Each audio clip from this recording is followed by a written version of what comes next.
Nilikha niya ang langit at lupa, nilikha niya ang araw at buwan, nilikha niya ang mga isla't ibon, mga gubat at karagatan. Tunay siyang banal at dakila, purihin ang kanyang ngalan. Ang lahat ng nilikha niya ay mabuti, pinagyaman niya ng lubusan.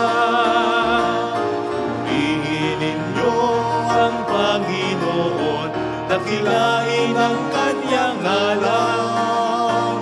Purihin siya ay awitan at papurihan magpakailanman. Sa ngalan ng Ama at ng Anak at ng Espiritu Santo. Amen. Sumayin niyo ang Panginoon At sumairin. upang tayo maging marapat sa banal na misang ito. Halina't magsisimula tayo sa ating mga kasalanan. Tayo pong lahat, inaamin ko sa makapangyarihang Diyos at sa inyo mga kapatid, na lubha akong nagkasala sa isip, sa salita at sa gawa, at sa aking pagkukulang. Kaya sinasamo ko sa mahal na Birheng Maria, sa lahat ng mga anghel at mga banal, at sa inyo mga kapatid na ako'y panalangin sa Panginoong ating Diyos.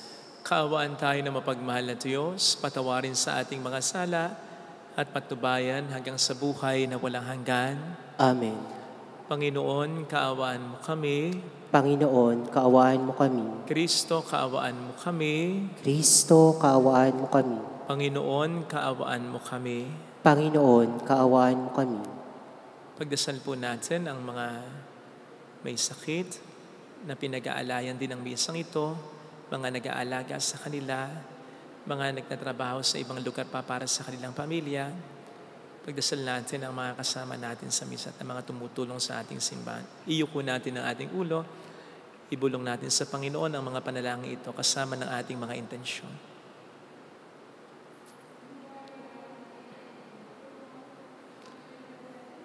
Manalangin tayo. Ama naming makapangyarihan, maisaloob nawa naming palagian ang mga galing sa Espiritu ng kabanalan upang sa salita at gawa ay aming magampanan ang lahat ng iyong mga kinalulugdan sa pamamagitan ni Jesucristo kasama ng Espiritu Santo magpasa walang hanggan. Amen. Ang salita ng Diyos mula sa sulat ni Apostol Santiago. Huwag kayong maghihinakitan, mga kapatid, upang hindi tayo hatulan ng Diyos, sapagkat malapit nang dumating ang hukom. Mga kapatid, tularan ninyo ang mga propetang nagsalita sa ngalan ng Panginoon. Buong tiyaga silang nagtiis ng kahirapan. Sinasabi nating mapalad ang mga nagtitiyaga at nagtitiis. Narinig na ninyo ang tungkol sa pagtitiis na Job at ang ginawa sa kanya ng Panginoon sa bandang huli. Ito'y nagpapakilalang mabuti at mahabagin ang Panginoon. Ngunit higit sa lahat, mga kapatid, huwag na kayong susumpa kung kayo'y nangangako. Huwag ninyong sasabihin, saksi ko ang langit, o saksi ko ang lupa, o ano paman. Sapat nang sabihin ninyo, oo, kung oo, at hindi kung hindi, upang hindi kayo hatulan ng Diyos. Ang salita ng Diyos. Salamat sa Diyos. Ang ating mahabaging Diyos ay nagmamagandang loob. Ang ating mahabaging Diyos ay nagmamagandang loob. Panginooy, papurihan, purihin mo kaluluwa, ang pangalan niyang banal, purihin mo sa tuwina. Ikaw aking kaluluwa, ang Diyos ay papurihan, at huwag mong lilimutin yaong kanyang kabutihan. Ang ating mahabaging Diyos ay nagmamagandang loob. Ang lahat kong kasalanay, siya ang nagpapatawad. Ang anumang aking sakit, ginagamot niyang lahat. Sa bingit ng kamatayan, ako ay inililigtas at pinagpapala ako sa pag-ibig niya't habag. Ang ating mahabaging Diyos ay nagmamagandang loob. Kay ganda ng kalooban, mahabagin itong Diyos. Kung magalit ay banayad, kung umibig na may lubos. Banayad nga kung magalit, hindi siya nagtatanim. Yaong taglay niyang galit, hindi niya kinikimkim. Ang ating mahabaging Diyos ay nagmamagandang loob. Ang agwat ng lupa't langit, sukatin may hindi kaya.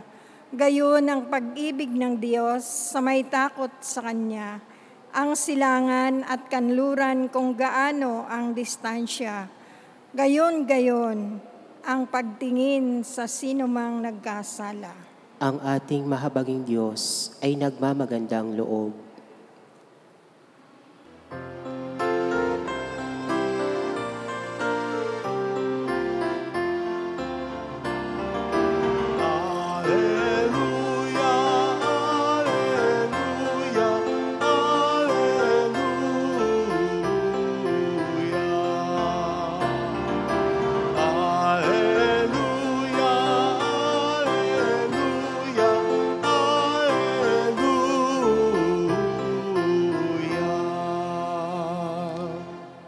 Sumayin niyo ang Panginoon. At sumairi. Ang mabuting balita ng Panginoon ayon kay San Marcos. Papuri sa iyo, Panginoon. Noong panahong iyon, si Jesus ay nagtungo sa lupain ng Judea at nagtuloy sa ibayo ng Ilog Jordan. Muli siyang pinagkalipumpunan ng mga tao at tulad ng dati, nagturo sa kanila. May mga Parisayong lumapit kay Jesus. Ibig nilang masilo siya, kaya't kanilang tinanong, naaayon ba sa kautusan na hiwalay ng lalaki ang kanyang asawa? Tugon niya, anong utos ni Moises? Sumagot naman sila, ipinahintulot ni Moises na hiwalay ng lalaki ang kanyang asawa matapos bigyan ng kasulatan sa paghihiwalay. Ngunit sinabi ni Jesus, dahil sa katigasan ng inyong ulo, kaya niya inilagda ang utos na ito. Subalit sa pasimula pa, nang likhain ng Diyos ang sanlibutan, nilalang niya silang lalaki at babae. Dahil dito iiwan ng lalaki ang kanyang ama at ina, at magsasama sila ng kanyang asawa, at sila'y magiging isa. Kaya hindi na sila dalawa kundi isa. Ang pinagsama ng Diyos ay huwag paghiwalayin ng tao. Pagdating sa bahay, ang mga alagad naman ay nagtanong kay Jesus tungkol sa bagay na ito. Sinabi niya sa kanila, ang sinumang lalaking humiwalay sa kanyang asawa at mag-asawa sa iba ay gumagawa ng masama sa kanyang asawa. Siya'y nangangalo niya. At ang babaeng humiwalay sa kanyang asawa at mag-asawa sa iba ay nangangalo niya din. Mga kapatid, ang mabuting balita ng Panginoon. Pinupuri ka namin, Panginoong Kristo. Welcome po sa Our Lady of Laslet, Kwasay Parish, kung saan ayos lang na umiyak. Kung kailangan umiyak, sasamahan tayo ng mahal na ina at sa pagdarasal din sa banal na awa ng Diyos upang maging maayos ang lahat. Alam po ninyo, tuwing ma-encounter ko ang Ebanghelyo sa araw na ito, ang tendency ko po agad ay magnilay tungkol sa pag-aasawa. Sapagkat ito naman obviously, ang pinag-uusapan dito ni Kristo at ng mga Pariseo tungkol sa pag-aasawa at tungkol sa kontra dito, ang diborsyo. Pero alam po ninyo, ang salita ng Diyos ay hitik sa kahulugan. Kaya't kung pagninilayan pa nating mabuti, we will be surprised to realize that aside from those things we knew already, ay meron pa itong sinasabi. Halimbawa na lang po, ang ebanghelyo natin ngayon ay meron ding sinasabi tungkol sa pagiging natural na lalaki at natural na babae. Of course, sasabihin nyo, siyempre naman, Father, kailangan pa bang i-memorize yan? Kung ang pinag-uusapan ay tungkol sa kasal, siyempre, mapag-uusapan ang lalaki at ang isang babae. Yes, I know. Pero yun nga po ang punto eh. Kung obvious na ito, bakit pa ito kailangan pang sabihin ni Kristo? You see, it is in verse 6 of today's gospel na sinabi ni Jesus, nilalang niya silang lalaki at babae. Di ba? Kung ito lang ang babasahin mong bersikulo, iisipin mo ba agad na tungkol sa marriage o pag-aasawa ito? I don't think so. It's just about God creating man and woman. Yun lang. But then in verse 7, doon sinabi ng ating Panginoong Jesus, iiwan ng lalaki ang kanyang ama at ina at magsasama sila ng kanyang asawa at sila ay magiging isa. This is exactly about marriage. And so the point is, bakit pa sasabihin ni Jesus yung verse 6? Kung pwede niyan man agad sabihin, yung verse 7. Inasmuch as ang topic sa Ebanghelyo ay tungkol sa marriage. Bakit pa sasabihin ni Jesus yung katotohanan sa pasimula pa ay nilalang niya sila? Tayo, lalaki at babae. And so I believe, bukod sa marriage na alam na natin, merong gustong ibang sabihin dito ang Panginoon natin. Ang sinasabi niya sa atin dito ay dalawa lang talaga ang nilikha niyang gender, lalaki at babae. Now, there can be many various cultural and social expressions of being masculine and being feminine, but the Bible couldn't be more direct. Jesus couldn't be more plain. There are only two genders, male and female.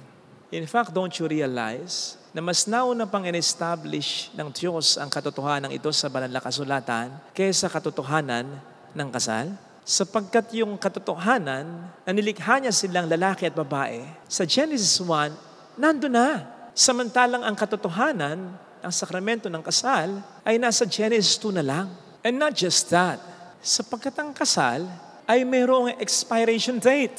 Teka muna, mayroong expiration date sa langit. Kaya nga diba, sabi ng ating Panginoon, sa langit wala nang pag-aasawa sapagkat tayong lahat ay magkakapatid na. Pero yung gender natin, yung pagiging lalaki at babae natin naturally, dadalhin natin hanggang langit, even in our glorified body. And so I don't think na mangyayari na yung mga kapatid nating nagsasabi, I am a woman trapped in a man's body or I am a man trapped in a woman's body. I don't think na sa langit, magiging free na at last ang kanilang pagiging lalaki at babae. Ayon sa iniisip ng kanilang sarili na yung nilikha na lalaki dito, dahil sa kanyang gusto na siya'y maging babae, sa langit magiging babae, na yung nilikha ng Diyos na babae dito, dahil sa kagustuhan niyang maging lalaki, sa langit siya'y magiging lalaki, that he could be free? I don't think so. Hindi magiging ganun yun, kapatid. Sa langit, ang nilikha ng Diyos na lalaki, lalaki pa rin. Ang nilikha ng Diyos na babae, babae pa rin. But they couldn't be more free. Doon nila mas mararamdaman ang tunay na kalayaan at kaligayahang di ma-explain ni numan. Kahit pa hindi nasunod ang sa lupa ay kanilang kagustuhan. Sa langit, definitely they will be happy in their original and natural body that is glorified already. Kaya wag po sanang magalit sa akin. Lalong-lalo na mga sensitive sa isyong ito. Kasasabi ko pa lang na kahit po kayo na ibang ekspresyon ng pagiging feminine at masculine ninyo ay pwede pa rin mapunta ng langit. Because the church does not condemn you. I do not condemn you. Because God does not condemn you. God loves you. In fact, kung bubuksan niyo po ang puso ko, makikita ninyo, na hirap din akong iswallow ang katotohanan ito. Hindi dahil may gender issue din ako, kundi dahil may mga kamag-anak ko, may mga mahal ako sa buhay, may mga kaibigan ako na tatamaan ng katotohanan na sinasabi ko. Kahit imbestigahan po ninyo yung pakikitungo ko sa kanila, the way I treat them, kung paano ko sila minamahal at ginagalang, kulang na lang sabihin ko sa kanila, ayos lang yung ginagawa ninyo, okay lang yan. Basta masaya kayo. Huwag niyong iisipin ang sasabihin ng ibang tao. Kaso, hindi naman mahalaga ang opinion ko eh. At hindi yun ang dapat sundin ng kahit sinong tao, ni ang opinion ng kahit sino. Kundi ang pare-pareho natin dapat sundin ay ang katotohanan na ibinigay na sa atin ni Kristo. Katotohanang hindi dapat baguhin ng tao. Maliwanag po ang sinasabi ng Panginoon sa Ebanghelyo tungkol sa kasal. Ang pinagsama ng Diyos ay hindi dapat paghiwalayin ng tao. Paraphrasing this, upang i-connecta sa ating pinag-uusapan at pinagninilayan, ay parang sinasabi rin ito sa atin, ang katotohanang sinabi na ng Diyos ay hindi na dapat pasinungalingan o pabulaanan ng sinuman.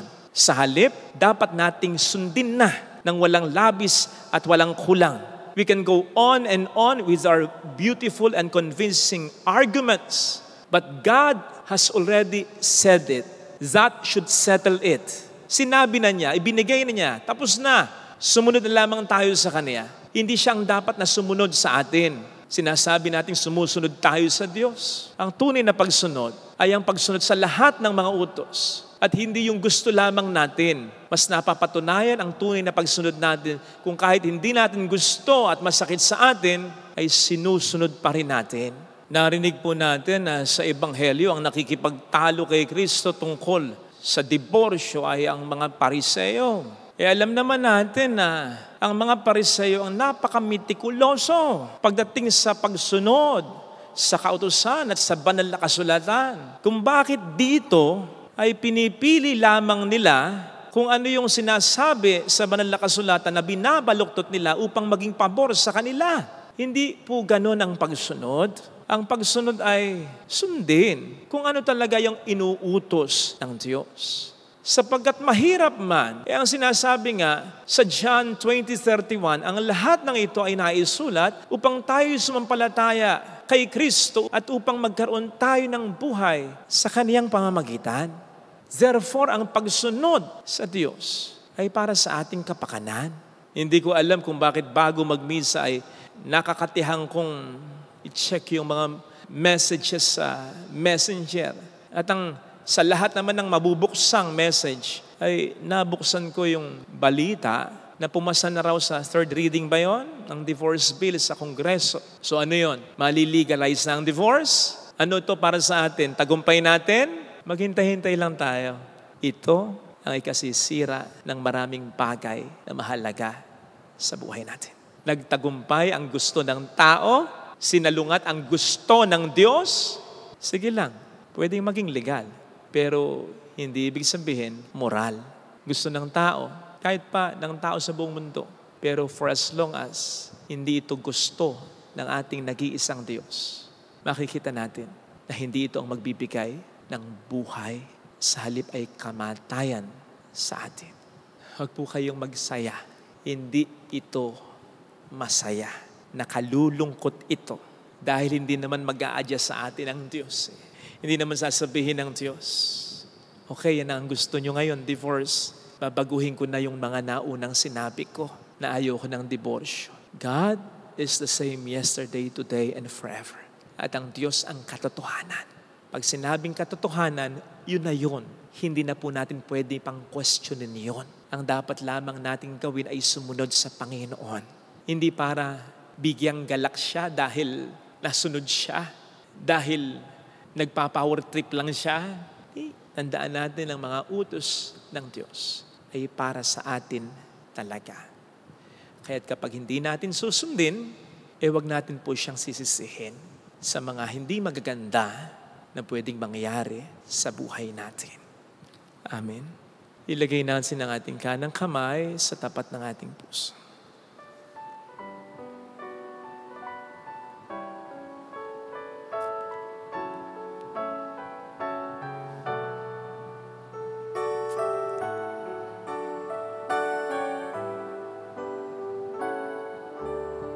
Alam kong may magagawa ang Diyos.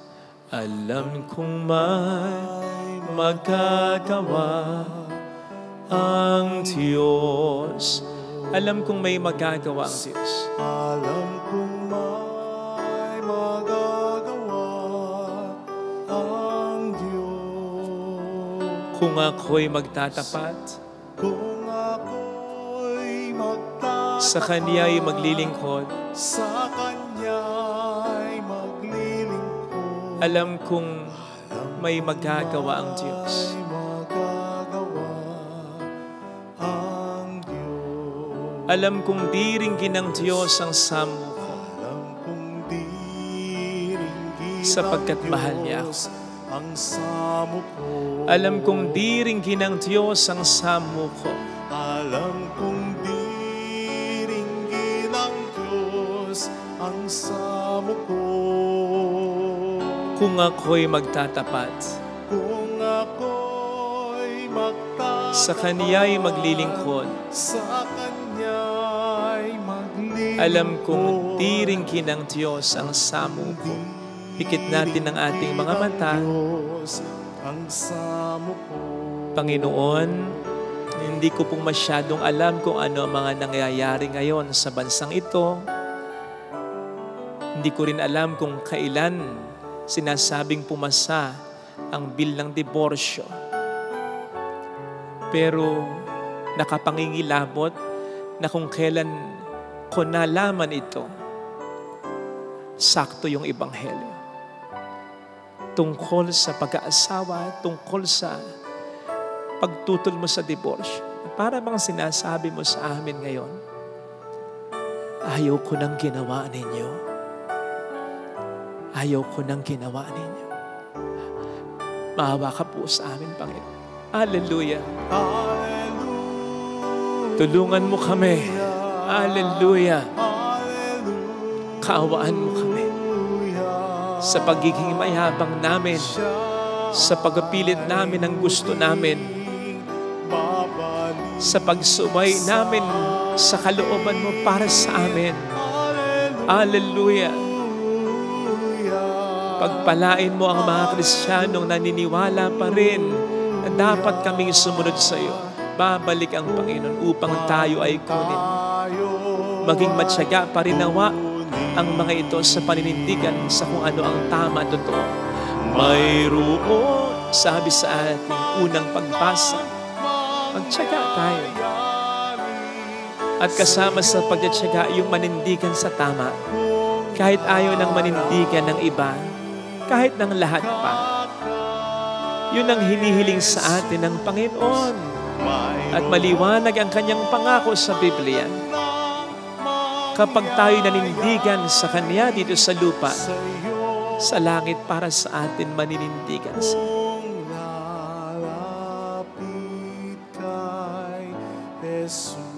Papuri sa Ama at sa Anak sa Espiritu Santo.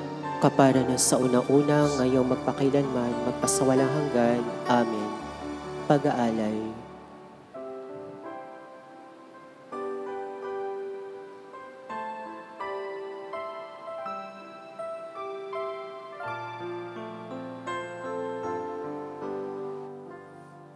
Kunin at tanggapin ang alay na ito, mga biyayang nagmula sa pagpapala mo.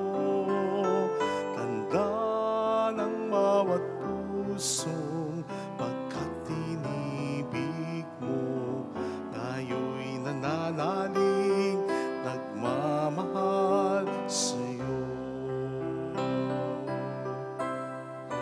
Tinapay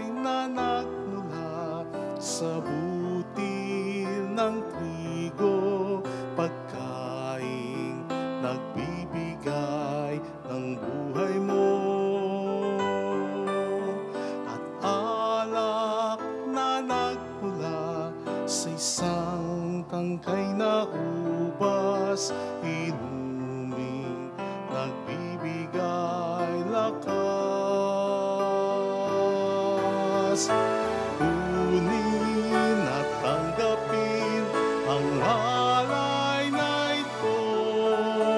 Mga biyayang nagmula sa pagpapala mo, tanda ng bawat puso pagkat inibig mo. Ngayon'y nananalig, nagmamahal sa'yo. Manalangin tayo, pang ating handog ay maging kalugod-lugod sa Diyos sa mga makapangyarihan. Tanggapin nawa ng Panginoon itong paghahain sa iyong mga kamay, sa kapurihan niya at karangalan at sa ating kapakinabangan at sa buong sambayan niyang banal. Ama naming lumikha, sa pagganap namin ng banal na pagdiriwang, upang ikaw ngayon aming paglingkuran, hinihiling naming naway mapakinabangan ang aming inihahain sa iyong karangalan sa pamamagitan ni Jesucristo. Kasama ang Espiritu Santo, magpasa walang hanggan. Amen. Sumain niyo po ang Panginoon. At sumairi, Itaas sa Diyos ang inyong puso at diwa. itinasa namin sa Panginoon. Pasalamatan ng Panginoong ating Diyos. Marapat na siya ay pasalamatan. Ama naming makapangyarihan, tunay ngang marapat na ikaw ay aming pasalamatan sa pamamagitan ni Jesucristo na aming Panginoon. Utang na loob ang nagbubunsod upang gunitain ang kamatayan niya para kami buhayin. Pagtitiwala ang sanhinang ligayang di malilimot sa pagkabuhay niyang sa aming kaloob. Pag-asa ang dahilan sa pagiging handa para sa pagbabalik niyang totoong dakila. Kaya kaisa ng mga anghel na nakisiawit ng papuri sa iyo ng walang humpay sa kalangitan, kami po ay nagpupunyi sa iyong kadakilaan. Santo, Santo, Santo, Panginoon Diyos ng mga hukbo, napupuno ang langit at lupa na kadakilaan mo. Hosana sa kaitaasan. Pinagpala na paririto sa ngalan ng Panginoon. Hosana sa kaitaasan. Ama naming banal, ikaw po ang bukal ng tanang kabanalan. Kaya't sa pamamagitan po ng iyong Espiritu, gawin mong banal ang mga kaloob na ito upang para sa amin ay maging katawan at dugo ng iyong anak na aming Panginoong Hesukristo. Bago niya pinagtiis ang kusang loob na maging handog, kinawakan niya ang tinapay, pinasalamatan kaniya, pinaghati-hati niya iyon. Iniabot sa kaniyang mga alagad at sinabi, tanggapin ninyong lahat ito at kanin. Ito ang aking katawan na ihahandog para sa inyo.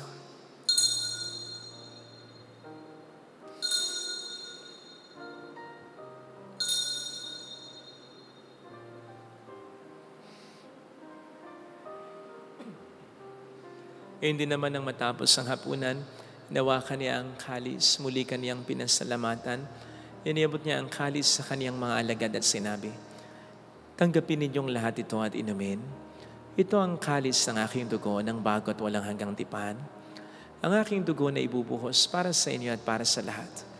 Sa ikapagpatawad ng mga kasalanan, gawin niyo ito sa pag-alala sa akin.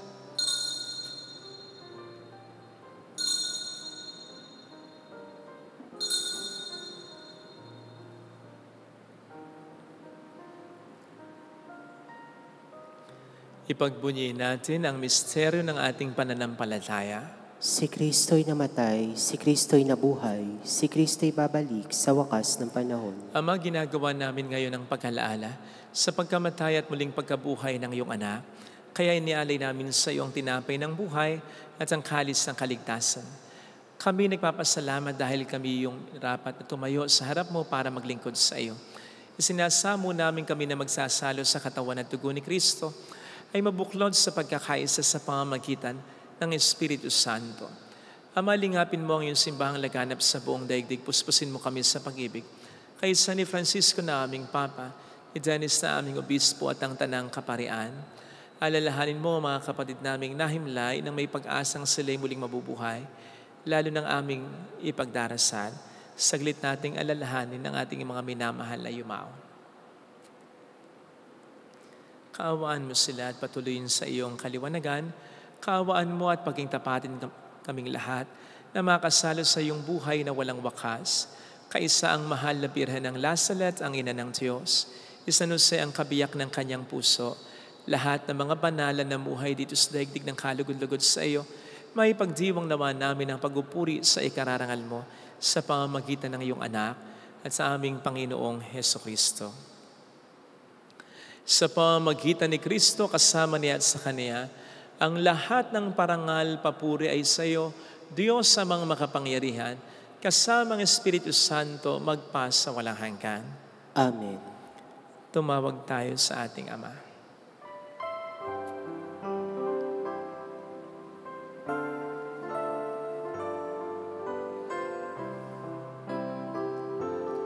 Ama namin, sumasalangit ka, Sambahin ang ngalan mo, mapasa amin ang kaharian mo, sundin ang loob mo dito sa lupa para nang sa langit. Bigyan mo kami ngayon ng aming kakanin sa araw-araw at patawarin mo kami sa aming mga sala para ng pagpapatawad namin sa nagkakasala sa amin, at huwag mo kaming ipaintulot sa tukso, at iadya mo kami sa lahat ng masama. Iniling namin kami adya sa lahat ng masama, pagkalooban ng kapayapaan araw-araw, iligtas sa kasalanan, sa kapahamakan, sa mga seryosong karamdaman. Samantalang aming pinaghahandaan ang dakilang araw ng pagpapahayag ng tagapagligtas namin sa Heso Kristo. Sapagkat iyo ang kaharian, ang kapangyarihan at ang kapurian, magpakailanman. Amen. Panginoong Heso Kristo, sinabi mo noon, sinasabi mo rin sa amin ngayon, kapayapaan ang iniiwan ko sa inyo, aking kapayapaan ang binibigay ko. Tunghayin mo pong aming pananampalataya, huwag ang aming pagkakasala. Pagkalooban mo po kami ng kapayapaan at pagkakaisa sa iyong kalooban, kasama ang Espiritu Santo magpas sa walang hanggan. Amen. Ang kapayapaan ng Panginoon ay sumainyo nawang lahat. At sumaiyo rin. Magbigayan tayo ng kapayapaan sa isa't isa. Kapayapaan po, Espiritu. Kordero ng Diyos Na nag-aalis ng mga kasalanan ng sanlibutan, maawa ka sa amin. Kordero ng Diyos na nag-aalis ng mga kasalanan ng sanlibutan, maawa ka sa amin. Kordero ng Diyos na nag-aalis ng mga kasalanan ng sanlibutan, ipagkaloob mo sa amin ng kapayapaan. Narito sa harap natin ang Panginoon ng ating buhay at kaligtasan, mapalad tayong inaanyaya. Panginoon, hindi ako karapat-dapat na magpatuloy sa iyo, ngunit sa isang salita mo lamang ay gagaling na ako.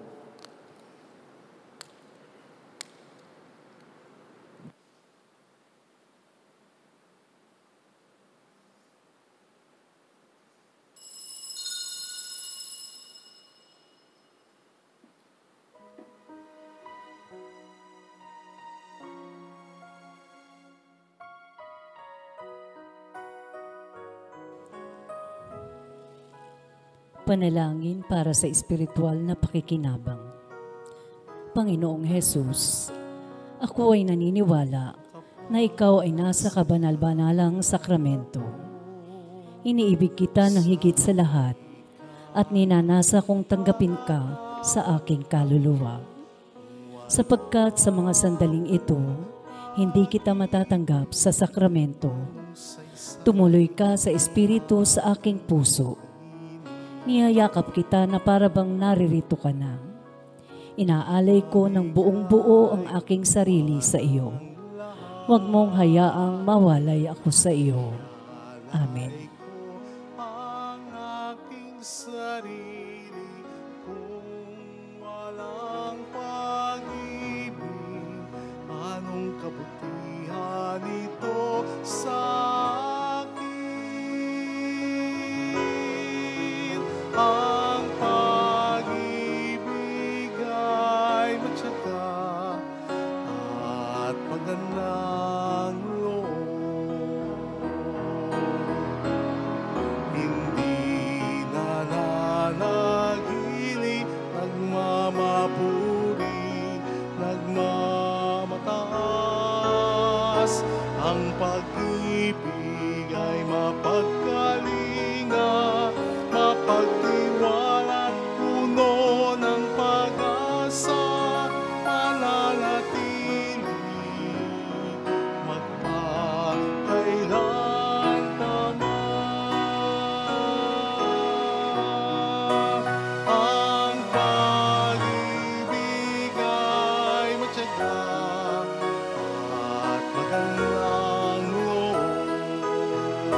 Manalangin tayo. Ama naming mapagmahal, ipagkaloob mong aming mapakinabangan ang dulot na kaligtasan ng aming pinagsaluhan bilang sangla ng iyong tiyak na pagsagip sa tanan sa pamamagitan ni Jesucristo kasamang Espiritu Santo magpasa walang hanggan. Amen. Holy God, Holy Mighty One, Holy Immortal One. Have mercy on us and on the whole world. Holy God, Holy Mighty One, Holy Immortal One. Have mercy on us and on the whole world. Holy God, Holy Mighty One, Holy Immortal One. Have mercy on us and on the whole world. Jesus, King of Mercy. We trust in you. Alalahanin, Alalahanin, O mahal na Birhen ng Lasalet, ina ng pag-asa, ikaw ang nagpapaalala sa aming magbalik loob sa Ama. Ito ang nagpapatunay na ang kagandahang loob mo'y nananatiling busilak. Sa pag-aaruga mo sa amin, tungkulin mo'y tinupad. Sa paanan ni Kristo'y itinuring mo kami mga tunay mong mga anak. Kaya ninais mo'y isa'y huwag mapahamak. Maging sa iyong walang tigil na panalangin, pati luhay pumatak. Huwag nawang mawala ng saysay iyong paghihirap. Hiling naman namin sa iyo aming inang liya, na matapos ang pakikibaka namin sa mundong ito, at sa pananatili namin tapat kay Kristo, sa kapurihan mo'y makibahagi kaming ganap, upang kung nasaan ka ngayon, ay maparoon din kaming lahat, at ang kaganapan ng kalwatian ng Diyos Amay, tuluyang matupad siya nawa. Mahal na Birhen ng Lasalet, tagapagkasundo ng mga makasalanan. Ipanalangin mong walang patid na kami dumudulog sa iyo. Maraming salamat po sa inyong pagsuporta, lalo na sa patuloy nating mga paggawain.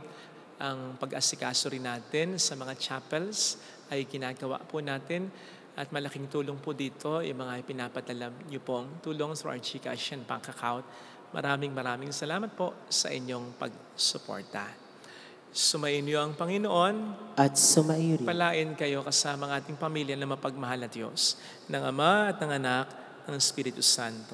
Amen. Umayo tayo sa kapayapaan ni Kristo. Salamat sa Diyos. Thank you din po.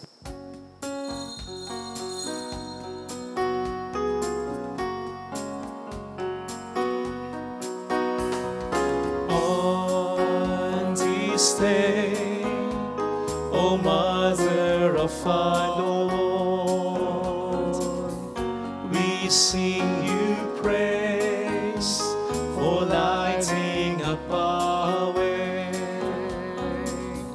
Your tears did soften up the hearts of men, and they still do today. May our love for you bring comfort in your pain. On this day, O Mother of our Lord, we sing you praise for lighting up our way. Your tears, they soften up the hearts of men, they still do today. May our love for you bring comfort in your pain.